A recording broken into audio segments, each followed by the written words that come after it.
है कौन विघ्न ऐसा जग में, टिक सके आदमी के मग में। खम खेल ठोकता है जब नर, पर्वत के जाते पांव उखड़। मानव जब जोर लगाता है, पानी पत्थर बन जाता है। मैं दीपक कुमार तमाम पटना हाईकोर्ट असिस्टेंट मेंस के अभ्यर्थियों का इस अगस्त्या यूट्यूब चैनल के प्लेटफॉर्म पे हार्दिक अभिनंदन और स्वागत करता हूं। आज जो हमारा निबंध का सीरीज है, उस सीरीज में आज का टॉपिक है राजनीति का अपराधीकरण, क्रिमिनलाइजेशन ऑफ पॉलिटिक्स। ठीक है, इट मीन्स कि जो राजनीति है उसको कैसे क्रिमिनलाइज किया जा रहा है उसके बारे में जानेंगे। मैं इस निबंध को लिखने से पहले आप सभी को एक ओवरव्यू देना चाहूंगा, क्योंकि इस टॉपिक पे मैंने बहुत बार निबंध लिखा जब मेरे मेंस के पेपर थे। और ये बीपीएससी के लिए जो है ना, चुनाव आयोग, इलेक्शन कमीशन और इलेक्शन कमीशन से रिलेटेड जो भी टॉपिक है वो आपके एग्जाम में रहते ही रहते हैं।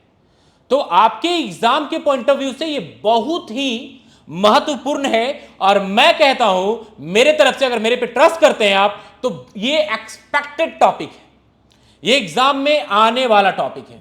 तो समय ना बर्बाद करें और इस टॉपिक को देखें कैसे इस टॉपिक को हम लिखेंगे।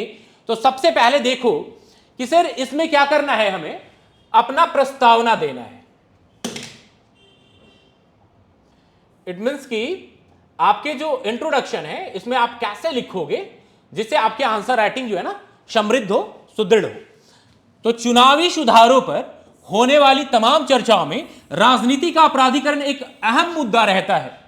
इट मीन्स कि जो करप्ट प्रैक्टिस करने वाले राजनेता हैं या जो लोग हैं या फिर इलीगल वर्क करने वाले जो लोग हैं, अपने बाहुबल के दम पे जीतने वाले जो लोग हैं, अगर उनका पार्टिसिपेशन जो है पॉलिटिक्स में होता है, उसी को क्या कहते हैं? राजनीति का अपराधीकरण कहते हैं। सो राजनीति का अपराधीकरण अपराधियों का चुनाव प्रक्रिया में भाग लेना है। हमारी निर्वाचन व्यवस्था का एक नाजुक अंग ये बन गया है, ये एक चैलेंज हो गया है हमारे इलेक्शन कमीशन के लिए। हाल ही में जारी आंकड़ों के अनुसार, अब ये जो आंकड़ा है ना, आप यहां पे लिख लोगे एडीआर, किसके according? So association for democratic reform. ठीक है, इसके अनुसार जो है, कुछ कुछ वर्ड्स जो है ना इंग्लिश में ज्यादा बेटर रहता है। सो एडीआर रिपोर्ट के अनुसार संसद के 46%। अब मैं आपको बताऊं, मैंने ये डेटा जो है ना इसलिए दिया ताकि आप आर्ग्यूमेंट करें। आप इस डेटा से जो है ना एक बार फिर से एक डेटा को जो है ना देखे जाके कि एडीआर रिपोर्ट में 17वीं जो लोकसभा इलेक्शन हुई उसमें कितने परसेंट जो है आपराधिक पृष्ठभूमि से हैं। तो मैं आपको बोलूंगा 43%। इट मींस कि लगभग 233, क्योंकि सर टोटल जो सीट है 542, ठीक है, जिस पे ये अपॉइंट किए गए। सो मैं बोला कि 43% जो है ये सदस्य आपराधिक पृष्ठभूमि से हैं। हालांकि अधिकतर सांसदों पर मानहानि जैसे अपेक्षाकृत यानी छोटे अपराधों के मामले दर्ज है। बहुत सारे ऐसे सांसद हैं, इसमें 233 के अंदर इतने कुछ सांसद हैं जिनके ऊपर एक दूसरे के प्रति छींटाकसी, ठीक है, व्यंग्यात्मक जो या हास्यपद जो भी है, या फिर किसी के आप मान की हानि करते हो, तो वैसे जो संवेदनशील शब्द जिसे सामने वाले को जो है आहत करती हो, तो वैसे जो है ना केसेस इनके ऊपर है, ये भी देख लेंगे। बहरहाल हम आगे देखेंगे। असल चिंता का विषय यह है कि मौजूदा लोकसभा सदस्यों में सर्वाधिक 29% सदस्यों पर गंभीर आपराधिक मामले दर्ज हैं। यह सब एडीआर रिपोर्ट में है, जबकि पिछली लोकसभा में यह आंकड़ा तुलनात्मक रूप से कम था और यह इंक्रीजिंग ऑर्डर में धीरे धीरे बढ़ता जा रहा है। यानी सर राजनीति का अपराधीकरण होता जा रहा है।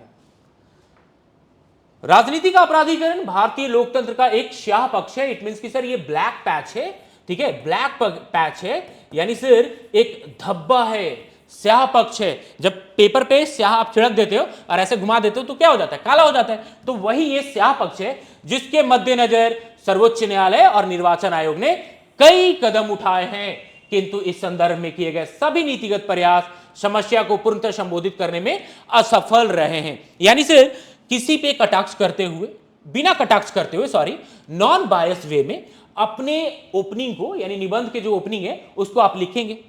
सुप्रीम कोर्ट ने या फिर चुनाव आयोग ने क्या क्या किया इसके लिए, अभी तक ये जो है ना नीतिगत तौर पे मैं देखूं तो ये जो है इंप्लीमेंट पूरी तरह से नहीं हुआ है, कहीं ना कहीं ये जो है ना असफल दिखता है। तो हमें स्ट्रिक्ट लॉ बनाने होंगे, ठीक है, और इन्हें जो है ना रोकना होगा, ठीक है। तो ये हम अपना पॉइंट दे दिए, ये हमारा क्या था, प्रस्तावना था। इट मीन्स की सर भूमिका था, इंट्रोडक्शन, परिचय था, ठीक है। अब नेक्स्ट टॉपिक हमारा, इसी के अंदर देखो कि क्या हम लिख सकते हैं। राजनीति का जो अपराधीकरण है, ठीक है, इसके भारत के कॉन्टेक्स्ट में इसको देखेंगे कि राजनीति के अपराधीकरण का अर्थ राजनीति में आपराधिक आरोपों का सामना कर रहे लोगों और अपराधियों की बढ़ती भागीदारी से है। यानी सर जो करप्ट प्रैक्टिस करने वाले हैं, इलीगल वर्क करने वाले हैं, या फिर जो बाहुबली हैं, जो जिनके ऊपर चार्जेस लगे हुए हैं, उनका पार्टिसिपेशन पॉलिटिक्स में जो है, यही क्या है, राजनीति का अपराधीकरण है। सामान्य अर्थों में यह शब्द आपराधिक पृष्ठभूमि वाले लोगों का राजनेता और प्रतिनिधि के रूप में चुने जाने का द्योतक है, परिचायक है। इट मींस कि अगर इनका पार्टिसिपेशन होता है, हम भी समझ सकते हैं कि सर आप देखोगे कि जिनके पास आज के डेट में पैसा है, वो पैसा देके क्या करते हैं, टिकट ले लेते हैं, और अब उस पैसे के बल पे जो है ना, अपने बाहुबल के बल पे वोट भी खरीद लेते हैं। तो ये भारत के अंदर जो राजनीति का अपराधीकरण है उसके बारे में आपको लिखना है। अब ये मैं बता दूं आपको, ये पॉइंट इतना इंपॉर्टेंट है, इसकी वैल्यू समझो। मैंने बोला कि सर वर्ष 1913 में एक वोहरा कमेटी बनी थी, उसने अपनी रिपोर्ट, और वर्ष 2002 में संविधान के कामकाज की समीक्षा करने के लिए राष्ट्रीय आयोग की रिपोर्ट। अब यहां पे देखो, मैंने बोला एनसी, इट मींस कि sir national commission to review for the working constitution. यानी सर ये जो हमारा एनसीआरडब्ल्यूसी एक कमीशन है जो क्या करती है, संवैधानिक कामकाज की रिव्यू करती है।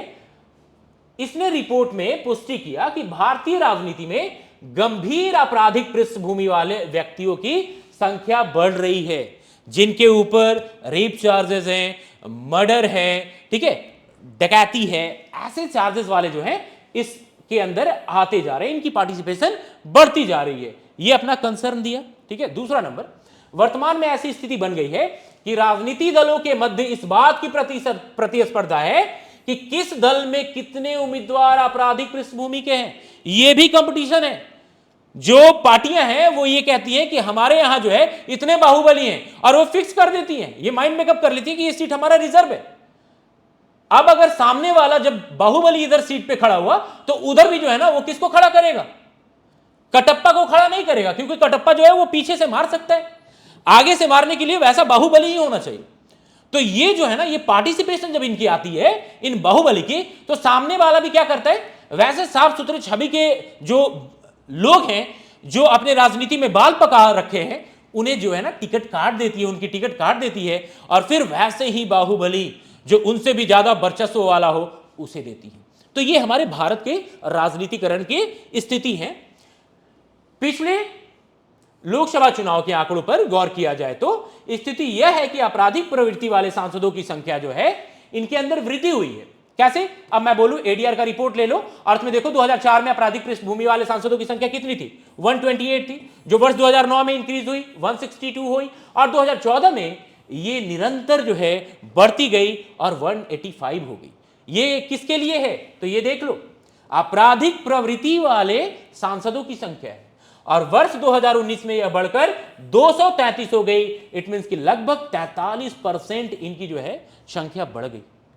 देख रहे हैं ना, मास लेवल पे बढ़ते जा रहे हैं ये, क्योंकि जो राजनेता हैं, ठीक है, जो सेंटर में प्रधानमंत्री बैठे हैं, फिर स्टेट में चीफ मिनिस्टर्स बैठे हैं, उनको ये चीज जो है ना कटल करना होगा, उन्हें स्ट्रिक्ट जो है ना डिसीजन लेना होगा कि जो आपराधिक छवि के लोग हैं उन्हें हम सीट ना दें, उन्हें हम प्रतिनिधित्व या प्रतिनिधि ना बनाएं।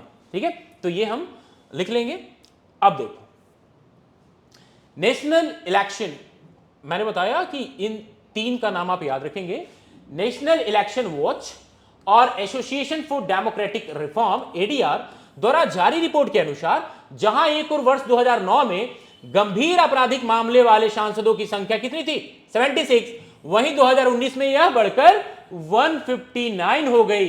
इस प्रकार 2009 और 19 के बीच गंभीर आपराधिक पृष्ठभूमि वाले सांसदों की संख्या में कुल 109% की बढ़ोतरी देखने को मिलती है। सर 100% लाने पे आप क्या हो जाते हो, कहते हो सर 75 लाए हो, डिस्टिंक्शन है। देख लो, यानी राजनीति में अपराधीकरण जो है ना वो डिस्टिंक्शन पे पहुंच गई है। 109% गंभीर आपराधिक मामलों में बलात्कार, हत्या, हत्या का प्रयास, अटेम्प्ट टू मर्डर, अपहरण, महिलाओं के विरुद्ध अपराध आदि को शामिल किया जाता है। ये गंभीर अपराध माने जाते हैं।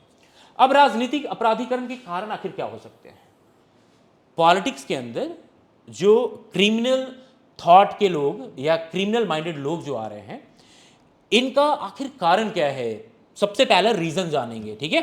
और एक चीज और बता रहा हूं मैं, पहले का जो मैंने बोला वो रामधारी सिंह दिनकर जी का दोहा है लिखा हुआ, और वो कहते हैं कि सर जब मानव जोर लगाता है पानी पत्थर, पत्थर पानी बन जाता है, पत्थर जो है ना वो पानी बन जाता है। सर तो आपके लिए जो मेंस है इसमें आप शांत मत बैठे, शिथिल मत हो। आप उसी ऊर्जा के साथ जिस दिन आपने पीटी दे के एग्जाम के बाद आंसर मैच किया और आपने बोला कि सर मेरे 76 से अबव हैं या 72 से अबव हैं, तो आपने बोला कि नहीं आ सकता है, तो आप कट ऑफ की चिंता मत करें, आंसर राइटिंग कंटिन्यू करते रहें। वो आंसर राइटिंग कभी भी जाया नहीं जाएगा। आप जब आपकी शादियां होंगी, समझ में आ रहा है ना, शादी तो होगी ना, और कुछ की तो शादियां हो गई हैं, तो जब शादी होंगी तो आप अपने बच्चे का जो है ना अच्छे से इवैल्यूएट कर सकते हो कॉपी। तो ये जो सीखने की प्रक्रिया है इसको अपने लाइफ में किसी भी उम्र में जो है ना आप ला सकते हो। तो इससे आपको हैरान और परेशान नहीं होना है, लगे रहना है। आप समझदार हो, आपको जो है ना डटे रहना है, हार नहीं मानना है। कुछ लोगों में इस तरह की भ्रांतियां फैली हुई हैं कि क्या हो रहा है, लेट क्यों हो रहा है, विलंब क्यों हो रहा है। हो सकता है कुछ कारण हो, लेकिन आप परेशान मत हो ना। अगर आपने 76 से अबव बनाया है तो आप रिजल्ट में हो। मैं तो नॉर्मली अगर मैं असेसमेंट करूं, मेरा मूल्यांकन ये कहता है कि नंबर ऑफ सीट्स के अकॉर्डिंग जो लड़कों ने एग्जाम दिया था, तो कमोबेश मुझे यही लगता है कि 74 to 80 जिनका है उन सबका जो है ना रिजल्ट आने वाला है, आ सकता है, ठीक है। तो रुकेंगे नहीं। अब देखो, अपराधियों का पैसा और बाहुबल राजनीतिक दलों को वोट हासिल करने में मदद करता है। सिंपल सी बात है। क्यों आखिर आ रहे हैं, क्या कारण है कि राजनीति के अंदर ये अपराधीकरण जो है ना हो रहा है, बढ़ता जा रहा है? क्योंकि बाहुबल जो है ना और इनके पास जो पैसे हैं वो क्या करते हैं, वोट हासिल करते हैं, और वोट जब मिलेगा तभी तो आप सत्ता में आओगे। तो चूंकि भारत की चुनावी राजनीति अधिकांशतः जाति और धर्म जैसे कारकों पर निर्भर करती है, इसलिए उम्मीदवार आपराधिक आरोपों की स्थिति में भी चुनाव जीत जाते हैं। आपके पास पैसा है, सामने वाला जो है साफ सुथरा छवि का है, बहुत साफ सुथरा छवि का है, बहुत इंटेलेक्चुअल पर्सनालिटी है, और वो जो है चुनाव लड़ने का निर्णय किया, पार्टी ने उसको टिकट भी दे दी और दूसरे पार्टी ने आपको दे दी। अब यहां पे एक चीज देखा जाएगा कि आपको पार्टी ने तो टिकट दी, टिकट इसलिए दी कि सामने वाला भी इंटेलेक्चुअल था, लेकिन जैसे ही उसके पत्ते कट गए और बाहुबली आ गया तो आपकी भी टिकट कट जाएगी। ये होता है सिचुएशन, है कि नहीं? बाहुबली सामने होगा तो फिर कटप्पा सामने नहीं लड़ेगा, फिर बाहुबली को ही लड़ाना पड़ेगा। आया समझ में? हाँ, कभी कभी ऐसा होता है कि बाहुबली के सामने देवसेना अगर आ जाए तो बाहुबली जो है ना वो नतमस्तक हो जाए, लेकिन ऐसा हमारे पॉलिटिक्स में नहीं होता, तो ये चीज जान लेना, ठीक है। चुनावी राजनीति कमोबेश राजनीतिक दलों को प्राप्त होने वाली फंडिंग पर निर्भर करती है, और चूंकि आपराधिक पृष्ठभूमि वाले उम्मीदवारों के पास अक्सर धन, शोहरत, संपदा काफी अधिक मात्रा में होता है, इसलिए वे दल के चुनावी अभियान में अधिक से अधिक पैसा खर्च करते हैं और उनके राजनीति में प्रवेश करने तथा जीतने की संभावना बढ़ जाती है। And that is the reason behind कि सर इनका पार्टिसिपेशन जो है वो लगातार हमारे इंडियन पॉलिटिक्स के अंदर बढ़ता जा रहा है, एक्सपैंड होता जा रहा है। और एडीआर का जो रिपोर्ट है, एसोसिएशन ऑफ डेमोक्रेटिक रिफॉर्म, उसके रिपोर्ट के अकॉर्डिंग जो है ना हम असेसमेंट कर सकते हैं कि आखिर क्या सिचुएशन है। नेक्स्ट नंबर देखो, अब हमारा जो पॉइंट होगा ये होगा कि सर आखिर इसमें कारण और ऐड करेंगे तो भारत के राजनीतिक दलों में काफी हद तक अंतरदलीय, ठीक है, लोकतंत्र का अभाव देखा जाता है, और उम्मीदवारी पर निर्णय मुख्यतः दल के शीर्ष नेतृत्व द्वारा ही लिया जाता है, जिसके कारण आपराधिक पृष्ठभूमि वाले राजनेता अक्सर दल के स्थानीय कार्यकर्ताओं और संगठन द्वारा जांच से बच जाते हैं। सिंपल सी बात, आप एग्जांपल देख सकते हो। ठीक है, अब एक चीज मैं बता दूं आपको कि सर एक केरला स्टेट है ना, बहुत सारा, अब इसको क्या कहते हैं, बहुत, ये केरल जो है ना, केरला मैं बोल रहा हूं, सो केरल है ना, ये बहुत सबसे ज्यादा साक्षर राज्य है ये। लेकिन यहां पे एक जिला है, ठीक है, उस जिला का नाम याद रखना, इडुक्की। उस सांसद का नाम नहीं लिखेंगे, इडुक्की जिला है, उस जिला का जो सांसद है उसके ऊपर 204 आपराधिक मामले हैं, 204। लेकिन जब वो पार्टी में है, सत्तारूढ़ दल में है, तो आखिर कौन उसके अगेंस्ट में एक्शन लेगा? तो ये बच जाता है। तो ये जो है ना, ये बाहुबल जो छवि है, जो धन संपदा शोहरत है, ये आपको जो है पॉलिटिक्स में पार्टिसिपेट करने को मजबूर कर दे रहा है कि राजनेता कह रहे हैं कि नहीं, हमें जीतना है, हमें सत्ता चाहिए। तो जो सत्ता का लोभ है, क्योंकि अटल बिहारी वाजपेयी ने संसद भवन में कहा था कि मैं रहूं ना रहूं, देश रहना चाहिए। सबसे बड़ा देश है, भले हमारी पार्टी हार जाए, हम सत्ता में ना रहें, लेकिन ये देश रहना चाहिए। लेकिन आज क्या है, आज वो चीज नहीं है। देश जो है रहे तो कहते हैं, लेकिन हम भी रहें। सो प्रायोरिटी है हमारा, हम रहें, है ना, देख रहे हो ना, इंसिस्ट किया जा रहा है, क्लियर है ना। सो यहां पे देखेंगे भारतीय आपराधिक न्याय प्रणाली में सबसे पहला कारण, और क्या कारण है, तो दूसरा कारण हम ये लिखेंगे कि भारतीय अपराधी न्याय प्रणाली में अंतर्निहित लेट, यानी जो देरी हो रहा है ना, राजनीति के अपराधीकरण को प्रोत्साहित किया है। केस है आपके ऊपर, लेकिन उसका निपटारा नहीं हुआ है, निस्तारण नहीं हुआ है, आपके अगेंस्ट में वर्डिक्ट नहीं आया है, आप चुनाव लड़ते रहो, रोक दिया गया है आपके केसेस को, बस। तो ये जो है ना, अंतर्निहित जो देरी है हमारे जुडिशरी सिस्टम में, ठीक है, वो सबसे बड़ा कारण है। अदालतों द्वारा आपराधिक मामलों को निपटाने में औसतन 15 वर्ष लग जाते हैं। मैं बार बार यही कहना चाहूंगा आपसे कि आप एक दो दिन जो है ना, कुछ पेपर रहते हैं, तो हमारा भी शेड्यूल थोड़ा सा हेक्टिक रहता है, और हम, आप समझ सकते हैं, मैं भी अभी छात्र जीवन जी रहा हूं, तो कहीं ना कहीं मैं आपसे यही कहूंगा, यही हमारी गुजारिश है आपसे, यही हमारा निवेदन है कि आप इस चैनल से लगातार जुड़े रहें, इस चैनल को अपना प्यार दें, ठीक है, बस मैं इससे ज्यादा कुछ नहीं कहूंगा। और आप अपने फायदे के लिए जो है ना, इस चैनल से जुड़ो, आपको बहुत कुछ सीखने को मिलेगा, आइडियाज मिलेंगे। मैं आपको बता दूं, बहुत सारे लोग जो है ना, मैं बताऊंगा आगे कि बहुत सारे लोग क्या बोलते हैं कि जो निष्कर्ष है वो बॉडी वाले पार्ट्स को लिख दो, वो आपके निष्कर्ष हो गए। लेकिन सर कैसे, क्या लेटर में भी वही करते हो क्या? पत्र जब लिखते हो, पत्राचार जब होता है, वही करते हो क्या? नहीं ना। तो जो बॉडी आप बांटते हो, इट मींस कि जो हमारा इंट्रोडक्शन है, मेन बॉडी है, और जो हमारा लास्ट कंक्लूजन है, ये तीनों डिफरेंट थिंग्स हैं सर, और आपको वही बताना होगा, अपने आइडियाज देने हैं निष्कर्ष में। निष्कर्ष में बॉडी के पार्ट मत लिख देना आप। और मैं आपको बार बार बता देता हूं कि सर आप इधर उधर जो है ना भटक रहे हो ना, कि सर इधर भी देख लेते हैं, उधर भी देख लेते हैं। मैं ये कहता हूं आप आइडिया लो, आप नोट्स देखो किन किन किन के बेटर है, लेकिन आप खुद से लिखो, आप अपने वर्ड्स इंप्लीमेंट करो। और सबसे पहला नंबर, जब आप लिखते हो ना, तो आप वर्तनी को जो है ना, जैसे मान लिया वर्तनी कैसे शुद्धिकरण करेंगे, तो जब वर्ड लिखते हो ना, और वो वर्ड आप जो आपको टफ लगता है उसको सीधे सर्कल करो। सर्कल करने के बाद जब दूसरी बार उसको प्रैक्टिस करोगे ना, तो याद रखना वो जो सर्कल किए हो उसके समय उसको जब लिखोगे तो तुम्हारे पेन रुक जाएंगे, वो शब्द लिखने के समय जो है ना पेन रुक जाएंगे, और तुम एक बार सोचोगे आखिर क्या मैंने शुद्ध किया था। सो ऐसे इंप्रूवमेंट होता है, ये सतत दर शतत, इट मींस कि सर ऐसे नहीं होता, ये धीरे धीरे चलने वाली प्रक्रिया है। 5 दिन 7 दिन में आप अच्छा निबंध नहीं लिख सकते। अच्छा निबंध लिखने के लिए आपके पास अपने वर्ड्स होने चाहिए, आइडिया को कैसे इंप्लीमेंट करते हो वो होने चाहिए, और सबसे जो इंपॉर्टेंट है वो है आपका जुनून।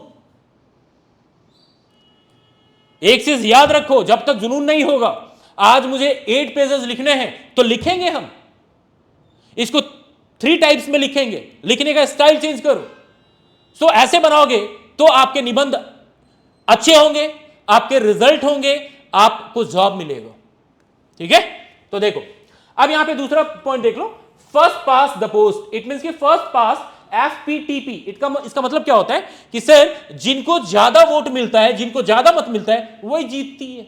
ठीक है, इट मींस कि निर्वाचन प्रणाली में सभी उम्मीदवारों में सबसे अधिक मत प्राप्त करने वाला उम्मीदवार विजयी होता है, चाहे विजयी उम्मीदवार को कितना भी, ठीक है, कम या अधिक, मान लिया कि 5000 सीट है, ठीक है, सॉरी 5000 वोट है, 5000 में जो है ना 50 लोग खड़े हैं, तो 5000 वोट में 50 लोग पे बांट लो।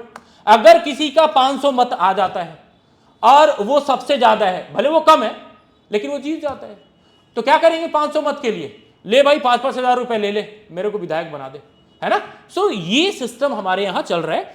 तो फर्स्ट पास द पोस्ट, ये भी कारण है, सबसे अधिक मत प्राप्त करने वाला उम्मीदवार विजयी होता है, चाहे विजयी उम्मीदवार को कितना भी कम या अधिक मत क्यों ना प्राप्त हुआ हो। इस प्रकार की प्रणाली में अपराधियों के लिए अपने धन और बाहुबल का प्रयोग कर अधिक से अधिक मत हासिल करना काफी आसान हो जाता है। सो ये चीज हमेशा याद रखेंगे कि इस पॉइंट को लिखेंगे। दूसरा, अंतर्निहित जो हमारे न्याय प्रणाली के अंदर देरी है, इसको लिखेंगे। और कहीं ना कहीं अंतर्दलीय लोकतंत्र के अंदर किसका अभाव देखा जाता है? हमारे राजनीतिक दलों में अंतर्दलीय लोकतंत्र का अभाव देखा जाता है। तो ये 3 पॉइंट आपके इंपॉर्टेंट हो गए। अब यहां देखो निर्वाचन आयोग की कार्यप्रणाली, ठीक है, ये कॉन्स्टिट्यूशनल बॉडी है। सो हम बहुत सॉफ्ट वे में लिखेंगे, ठीक है, डायरेक्ट नहीं लिख देंगे कि बहुत करप्ट है, ये है, वो है, सेंटर का इसके ऊपर जो है ना इफेक्ट है, ये सब नहीं लिखना है। में मौजूद खामियां भी राजनीति के अपराधीकरण का प्रमुख कारण है। चुनाव आयोग ने नामांकन पत्र दाखिल करते समय उम्मीदवारों की संपत्ति का विवरण, अदालतों में लंबित मामले, सजा आदि का खुलासा करने का प्रावधान किया है। ये हुआ ना, कमियां हैं, लेकिन यहां पे हमने लिख दिया, अपने आप को बचा लिया, सेफ गार्ड किया कि सर मैंने ये लिखा कि चुनाव आयोग ने नामांकन पत्र जब दाखिल आप करते हो, नॉमिनेशन होता है आपका, तो उसने बोला है कि आपके पास कितनी संपत्ति है, आपके ऊपर जो आपराधिक मामले लंबित हैं वो बताएं, किस चार्ज में आपके ऊपर केसेस हुए हैं, कौन से चार्जेस हैं, तो ये सब आपको देना है, ये प्रावधान किया गया है। लेकिन कुछ कुछ तो कमियां हैं। अपराध और राजनीति के मध्य साठगांठ को तोड़ने की दिशा में अब तक सफल नहीं हो पाई है हमारी जो ये सिस्टम है, तो इसको हमने लिखा।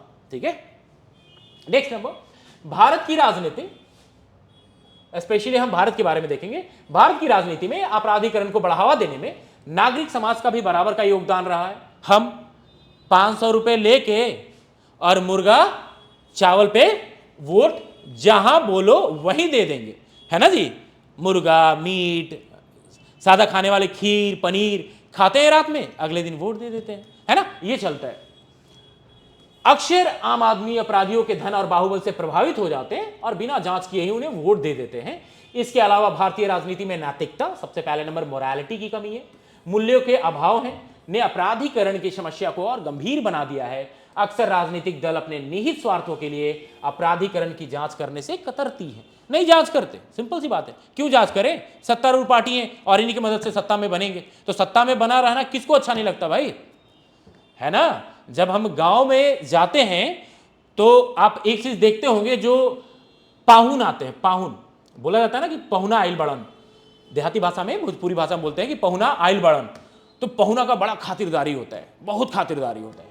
जब पहुना 2 बार जाते हैं, 3 बार जाते हैं, 4 बार जाते हैं, तो पहुना को अगर इज्जत मिलता है, ठीक है ना, यानी आगे बैठने का मौका मिलता है, अरे पहुना आइल बड़न बैठाओ यार कुर्सी पे, तो देखो उनका वैल्यू। पहुना जो है ना वो फूले रहेंगे, वो यार यू नो, जब पहुना का वैल्यू नहीं मिलता तो वो फिर गमछी हाँकने लगते हैं और पीछे बैठे रहते हैं। इट मीन्स कि सर आप पीछे की सीट पे बैठना कौन चाहता है? सब आगे की सीट पे बैठना चाहते हैं। तो सब सत्ता में जाने के लिए कुछ भी करते हैं। भले 5000 कर्जा लेके पहुना जो है ना बढ़िया से 10 केजी आम, 10 केजी मिठाई लेके ससुराल गए हो, ठीक है। सो ये होता रहता है। सो राजनीति के अपराधीकरण का क्या प्रभाव है? अब देखो, impact of criminalisation in our politics. सबसे पहले नंबर, देश की राजनीति और कानून निर्माण प्रक्रिया में आपराधिक पृष्ठभूमि वाले लोगों की उपस्थिति को या का लोकतंत्र की गुणवत्ता पर नकारात्मक प्रभाव पड़ता है। प्रभाव तो पड़ता ही है, और वो भी नकारात्मक। लोग आएंगे तो सिंपल सी बात है, लेजिस्लेशन किसको कहते हैं? आखिर लेजिस्लेटिव जो है, विधायिका है, वो कौन है? तो विधायिका के अंदर यही तो है। और बैठेंगे तो लॉ बनाएगा कौन? तो लॉ मेकर ये है। और अपने अकॉर्डिंग जो है ना ये क्या करेंगे? मैनिपुलेट करेंगे, ब्यूरोक्रेट्स को लाएंगे। अब एग्जीक्यूटिव जो है ना इनके कहने पे काम करेगी। तो मैं बोल रहा हूं कि जो नकारात्मक इंपैक्ट पड़ेगा वो किस पे पड़ेगा? हमारे सिस्टम्स के ऊपर। राजनीति के अपराधीकरण के कारण चुनावी प्रक्रिया में काले धन का प्रयोग काफी अधिक बढ़ जाता है। राजनीति के अपराधीकरण का देश की न्यायिक प्रक्रिया पर भी प्रभाव देखने को मिलता है और अपराधियों के विरुद्ध जांच की प्रक्रिया धीमी हो जाती है। देखो, ये नहीं कि सर इनका भी प्रभाव जो है ना किस पे होता है, नेता की तरह भाषण नहीं देना है, सॉफ्ट वे में लिखना है कि कमियां कहीं ना कहीं इनके अंदर न्यायिक प्रक्रिया में भी इनके प्रभाव देखने को मिलते हैं अपराधीकरण के, क्योंकि सर इनके विरुद्ध जो जांच की प्रक्रिया है वो कमोबेश धीमी हो जाती है। तो ऐसे वर्ड्स जो है ना आप यूज करके एक अच्छा ऐसे लिख सकते हैं, नॉन बायस्ड ऐसे लिख सकते हैं, और आप बाउंड कर सकते हैं उस बंदे को, मंत्रमुग्ध कर सकते हैं उस बंदे को कि आप यहां पे मार्क्स मेरे को दो ही। ये चीज समझ लो। तो ये आपको प्रैक्टिस में लाना पड़ेगा, तभी आपका जो ऐसे राइटिंग का स्किल है वो इंप्रूव होगा।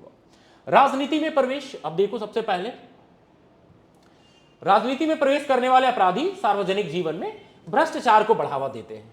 ऐसे लोग क्या करेंगे? करप्शन को, क्योंकि पैसा जब उन्होंने इन्वेस्ट किया जीतने के लिए या दूसरे को जिताने के लिए, तो बदले में क्या करेंगे? वो पैसा लेंगे। सिंपल सी बात है, आप लॉ मेकर हो भाई, आपको मैंने जितवाया है, आपको सत्ता में लाया है, अब मेरे लिए लॉ बनाओ। यही तो होता है ना, आप देख सकते हो। और नौकरशाही कार्यपालिका, विधायिका तथा न्यायपालिका सहित अन्य संस्थानों पर प्रतिकूल प्रभाव डालते हैं। राजनीति का अपराधीकरण समाज में हिंसा की संस्कृति को प्रोत्साहित करता है और भावी जनप्रतिनिधियों के लिए एक गलत उदाहरण प्रस्तुत करता है। अगर कोई बच्चा छात्र जीवन में है, छात्र है और छात्र संघ से जुड़ा हुआ है और उसके ड्रीम है कि हम जो है ना साफ छवि के हैं, एक छोटे से बैकग्राउंड से हैं, लो बैकग्राउंड से हैं, और हमें नेता बनना है, तो कहीं ना कहीं उसके मन में जो है ना वो उसका मन कचोटेगा। कहीं ना कहीं जो है ना उसके अंदर इंफीरियरिटी कॉम्प्लेक्स आएगा कि बाहुबली, जिनके अंदर पैसे हैं, जो बाहुबली है, शक्तिशाली हैं, जिनके ऊपर 100-100 केसेस हैं, उनके लिए ही ये राजनीति बना हुआ है।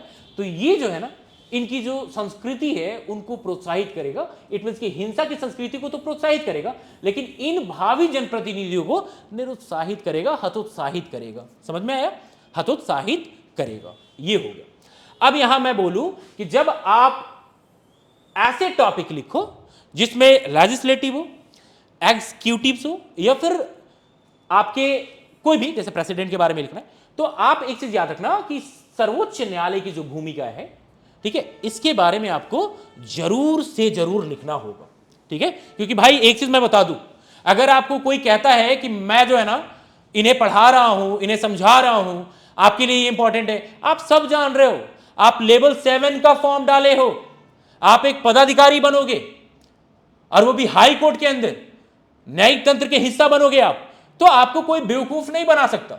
तो आपको ये चीज समझना है कि आखिर जो हमारा नोट्स होगा वो उसमें क्या डालेंगे, ताकि सर आपके सीनियर होंगे आपके आसपास में, या फिर आपके फ्रेंड सर्कल में लोग होंगे, उनसे क्या करो कि अपने कॉपी को इवैल्यूएट करवा लो। देखो, अगर इस टॉपिक को लिखे हो तुम इस तरह से, और बताओ कि भैया इसमें क्या कुछ कमी है, क्या एनी लैक, तो उससे आप पूछो और वो बताएगा कि नहीं यार तुम्हारा तो बहुत अल्टीमेट एशे है। तो अल्टीमेट एशे लिखने के लिए आपको बिल्कुल क्या होना पड़ेगा? नॉन बायस्ड होना पड़ेगा। ऐसे टॉपिक में, स्पेशली खासतौर पे ऐसे टॉपिक पे जो डिस्प्यूटेड मैटर है, उसमें आपको पक्ष और विपक्ष में तर्क देने होंगे। अगर मैं ऐसा रिपोर्ट लिख रहा हूं इलेक्शन कमीशन का या फिर आपराधिक छवि के लोगों का, तो आपको एडीआर रिपोर्ट के बारे में डालना होगा। सर्वोच्च न्यायालय की क्या भूमिका है? तो अब देखो, वर्ष 2002 में सर्वोच्च न्यायालय ने भारत सरकार बनाम association for democratic reform, it means की एडीआर रिपोर्ट में ऐतिहासिक फैसला सुनाते हुए कहा कि संसद, राज्य विधानसभाओं या नगर निगम के लिए चुनाव लड़ने वाले प्रत्येक उम्मीदवार को अपनी आपराधिक, वित्तीय और शैक्षिक पृष्ठभूमि की घोषणा करनी होगी। यह जो है क्या होना चाहिए? बिल्कुल इट शुड बी मैंडेटरी। ठीक है, कि सर टू शो योर आपराधिक, वित्तीय एंड शैक्षिक यानी एजुकेशनल स्टेटस, फिनेंशियल स्टेटस और क्रिमिनलाइजेशन स्टेटस यानी क्रिमिनल स्टेटस, ये तीनों आपको दिखाने पड़ेंगे। वर्ष 2005 में रमेश दलाल बनाम भारत सरकारवाद में सर्वोच्च न्यायालय ने कहा कि एक संसद सदस्य, ठीक है, या फिर राज्य विधानमंडल के सदस्य को दोषी ठहराए जाने पर चुनाव लड़ने से अयोग्य ठहराए जाएंगे और उसे अदालत द्वारा 2 वर्ष से कम कारावास की सजा नहीं दी जाएगी। अब एक चीज आप एक पॉइंट लिख लेंगे सबसे पहले नंबर कि अगर कोई लीगल प्रोविजन है तो आप लिखना कि जो एमपी होते हैं उनके लिए 102 का 1 है, यानी आर्टिकल 102 का जो फर्स्ट क्लॉज है ये है और 191 का 1 है। ठीक है, ये याद रखना है। ठीक है, 191 का ठीक है 1 है जो किसके लिए है, तो याद रखेंगे एमएलए के लिए है। सो ये हमारे जो है ना लीगल प्रोविजन है हमारे इंडियन कॉन्स्टिट्यूशंस के अंदर। ठीक है, वर्ष 2013 में लिली थॉमस बनाम भारत सरकारवाद में सर्वोच्च न्यायालय ने कहा कि जन प्रतिनिधि अधिनियम 1951 की धारा 84 असंवैधानिक है, अनकॉन्स्टिट्यूशनल है, जो दोषी ठहराए गए सांसदों और विधायकों को तब तक पद पर बने रहने की अनुमति देती है जब तक कि ऐसी सजा के विरुद्ध की गई अपील का निपटारा नहीं हो जाता। और यह अभी तक बना हुआ है। ये वाद आए, सुप्रीम कोर्ट ने बोला, लेकिन सर लॉ मेकर है कौन? सुप्रीम कोर्ट जो जुडिशरी सिस्टम का पार्ट है हमारा, सुप्रीम कोर्ट जो सबसे माननीय सर्वोच्च न्यायालय सबसे ऊपर में बैठे हुए हैं, उन्होंने क्या बोला? ये रिव्यू किया और रिव्यू करने के बाद इन्होंने अपना स्टेटमेंट दिया। लेकिन जो लॉ मेकर है वही उसको क्या कर दे रहे हैं, समझ में आ रहा है ना? तो संशोधन करने की शक्ति उन्हीं को है। इनको बेचारे को आर्टिकल 13, 32, फिर हाई कोर्ट को 226 जो फंडामेंटल राइट्स के अंदर जो है ना रिव्यू करना, ठीक है, नल एंड वॉइड कर देना, तो ये स्पेशली कुछ केसेस में है, कहीं ना कहीं उनका प्रभाव देखने को मिलता है लेजिस्लेशन का। सो ये लिखेंगे। नेक्स्ट नंबर देखें, वर्ष 2013 में, अब देखो ये याद रखना है बिल्कुल, ये पॉइंट्स बहुत इंपॉर्टेंट है। वर्ष 2013 में People's Union for Civil Liberties बनाम भारत सरकार मामले में सर्वोच्च न्यायालय ने आदेश दिया कि जनता को मतदान के लिए नोटा का भी विकल्प उपलब्ध कराया जाए। इंटेलेक्चुअल पर्सनालिटी है, पढ़ा लिखा इंसान है, कैसे आपराधिक छवि के, और दो उस क्षेत्र के अंदर आपराधिक छवि के लोग खड़े हैं, दोनों के ऊपर 4-4 मर्डर केस है। बताओ, मर्डर को आप वोट दे रहे हो? नहीं दोगे ना, तो आप क्या करोगे वैसे केस में? तो ये प्रावधान किया गया 2013 के अंदर और ये नोटा आया। इट मींस कि सर हम अपना वोट जो है ना नोटा में देंगे, नन ऑफ द अबव। गांव के लोग बोलते हैं केकरा पर वोट देला बबुआ, तो नोटा पर। अच्छा, लोटा में है ना, कहीं दे देता बढ़िया रहे। तो ये चीज एक टर्म यूज किया जाता है कि आखिर नोटा में क्यों। सिंपल सी बात है भाई, नोटा का भी वोट काउंट होता है और हम असेसमेंट तो कर सकते हैं कि कितने लोग आखिर नाखुश थे इन सब चीजों से, जो है ना वो परे हैं, उनका प्रभाव उन पे नहीं दिखता। यानी सशक्त समाज का निर्माण करने वाले जो व्यक्ति हैं वो क्या कहते हैं, भाई हम अब खुद को सेपरेट कर लेते हैं, है ना। तो ये हमारे राजनीति का अपराधीकरण होता जा रहा है और इसके लिए फैसले जो सुप्रीम कोर्ट ने दिए ये आपको याद रखने हैं। अब यहां पे देखें कि इस आदेश के पश्चात भारत नकारात्मक मतदान का विकल्प उपलब्ध कराने वाला विश्व का क्या है 14वां देश। इसको क्यों नकारात्मक बोला गया? सिंपल सी बात है भाई, वोट देना है, ठीक है, ये क्या है आपका यूनिवर्सल फ्रेंचाइजी है, ये सफरेज है ये। और राइट टू जो हमारा कास्ट है, अब लिख सकते हो हमारा, ठीक है, राइट टू कास्ट वोट, ठीक है, ये आर्टिकल 326 के अंदर आता है। सो ये लीगल राइट है, कानूनी अधिकार है, ऐसा नहीं है कि ये फंडामेंटल राइट है। ये फंडामेंटल राइट नहीं है, आप दो या मत दो, सिंपल सी बात, मैं नोटा में दूंगा भाई, है ना। सो अब यहां पे वर्ष 2014 में सर्वोच्च न्यायालय ने प्रधानमंत्री और मुख्यमंत्रियों से ऐसे व्यक्तियों को अपने मंत्रिमंडल में शामिल न करने की सिफारिश, हम सिर्फ सिफारिश कर सकते हैं, हम सिर्फ गुजारिश कर सकते हैं, लिखना आप ही को है। आ रहा समझ में ना? तो प्रधानमंत्री और मुख्यमंत्री को इन्होंने सिफारिश की कि सरकार जिनके विरुद्ध गंभीर अपराध के आरोप लगे हैं उनको कम से कम रोक दें, आप अपने पार्टी के अंदर इनका पार्टिसिपेशन पे जो है ना कमांड करें आप, ठीक है। कहीं कहीं ये छवियां जो है ना ये स्वस्थ लोकतंत्र के लिए काफी हार्मफुल है, हानिकारक है। वर्ष 2017 में सर्वोच्च न्यायालय ने जनप्रतिनिधियों के खिलाफ मामलों के त्वरित निस्तारण हेतु विशेष अदालतों के गठन का आदेश दिया था। विशेष न्यायालय की एक ऐसी अदालत जो कानून के किसी विशेष क्षेत्र से संबंधित होती है। अब विशेष कानून बने हैं, ठीक है, विशेष न्यायालय बने हैं, विशेष न्यायालय क्या करेगा, वैसे ही आपराधिक छवि के लोगों के जो केस हैं उसका निस्तारण करेगा। तो ऐसा बन तो रहा है, लेकिन कहां इंप्लीमेंट किया जा रहा है, नहीं किया जा रहा। तो सॉफ्टवेयर में अपने आंसर को लिखेंगे, ठीक है। अब देखो, मैं बोला ना, मैं पहले बोल रहा था कि आपको इसमें अपना ओपिनियन देना है, ठीक है। राइट योर ओपिनियन, गांठ बांध लें, जिन्होंने अभी तक कोई मेंस नहीं दिया है वो जान जाए कि आगे की राह, जिसे हम निष्कर्ष कहते हैं, यानी आखिर अंत तक क्या निष्कर्ष है ये बताओ।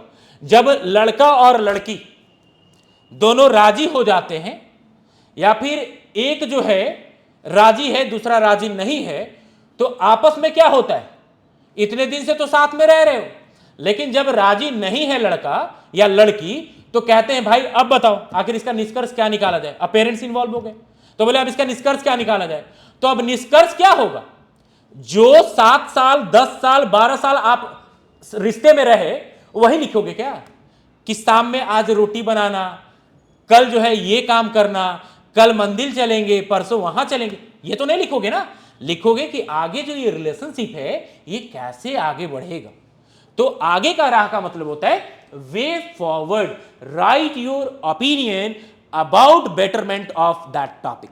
इसके अच्छाई के लिए क्या किया जा सकता है? How can you change the system, how can you curtail the criminalisation in Indian politics. So try to understand the demand of essay, क्या वो चाहता है। तो निष्कर्ष में ये लिखना है, वीर भूमि के वीर सपूत। मैं यही कहना चाहूंगा कि सर ये जो गर्जन है वो उत्साह आपके लिए है, और आप ही अगर हतोत्साहित हो जाओगे तो फिर हमारा क्या। आप अपने उत्साह को बरकरार रखें, बनाए रखें, मंजिल तक आपको जाना है। मैं एक मार्ग हूं जो उस पर चल के आप अपने मंजिल को पहुंच जाओगे। तो जितने भी शिक्षक हैं वो एक मंजिल नहीं होते, वो मार्ग होते हैं, और उस पर आप चल के धीरे धीरे धीरे और अपने मंजिल तक पहुंच जाते हो। तो आपसे मैं यही गुजारिश कहूंगा कि आप इस चैनल को अपना प्यार दें, इस चैनल पे ट्रस्ट करें, इस चैनल पे रिलाय कर सकते हैं पटना हाईकोर्ट असिस्टेंट के लिए। जितना ज्यादा हो सकेगा मैं आपके लिए करूंगा। मुझे रात दिन क्यों ना करना पड़े, आपके हित के लिए, आपके भविष्य के लिए। इतना तो है कि न्यायिक सिस्टम में जाने के बाद आप ईमानदार बने रहना, बस यही कहना चाहूंगा और कुछ नहीं, बस। ठीक है। सो देखो, अपने आपको ओपिनियन देने आवश्यक है कि राजनीति में अपराधियों की बढ़ती संख्या पर रोक लगाने के लिए कानूनी ढांचे को क्या करना चाहिए? मजबूत किया जाए। ये मैं अपना ओपिनियन दे रहा हूं कि सर जो सिस्टम है हमारा, ठीक है, जो न्यायिक व्यवस्था है या फिर जो कानूनी ढांचा है, इसको क्या करें? स्ट्रिक्ट करें, कठोर बनाए। पहला नंबर, राजनीतिक दलों को अपना नैतिक दायित्व निभाते हुए गंभीर अपराध में दोषी ठहराए गए लोगों को दल में शामिल करने और उन्हें चुनाव लड़वाने से बचना चाहिए। मेरा ओपिनियन है। सो राइट योर ओपिनियन, ठीक है, एज ए योर कंक्लूजन। ठीक है। इसके अलावा आम जनता के मध्य जागरूकता, अवेयरनेस फैलाएं, ये पहला पॉइंट है। नुक्कड़ लगाएं, ठीक है, लोगों को जो है ना, गांव में देखोगे नुक्कड़ होता है, तमाशा होता है, और अवेयरनेस लाया जाता है, अवेयरनेस फैलाया जाता है कि ईमानदार जो व्यक्ति है उसको वोट दो, उसको पैसे की जरूरत नहीं, वो एक धोती पे ही अपना जीवन जो है ना बिता लेगा। अब देखो, मैं आपको एग्जांपल एक देता हूं। हमारे भारत के प्रथम राष्ट्रपति कौन थे? डॉक्टर राजेंद्र प्रसाद। उन्हीं की धरती से तो हो आप, बिहार। तो बिहार को क्या कहते हैं? Mother of politics. ये राजनीति की जननी की धरती है सर, यहीं से राजनीति स्टार्ट होता है। जब इंदिरा गांधी इमरजेंसी लगाई, इतना हार्ड एंड फास्ट रूल लगाई, ठीक है, क्या हुआ? उनके जो पर हैं वो कहां से कटे? यही जेपी आंदोलन से। आप उस धरती के लाल हो, क्यों डरते हो कि पीटी में मेरा रिजल्ट नहीं आएगा? अरे नहीं आएगा तो फिर बीपीएससी में रिजल्ट आएगा।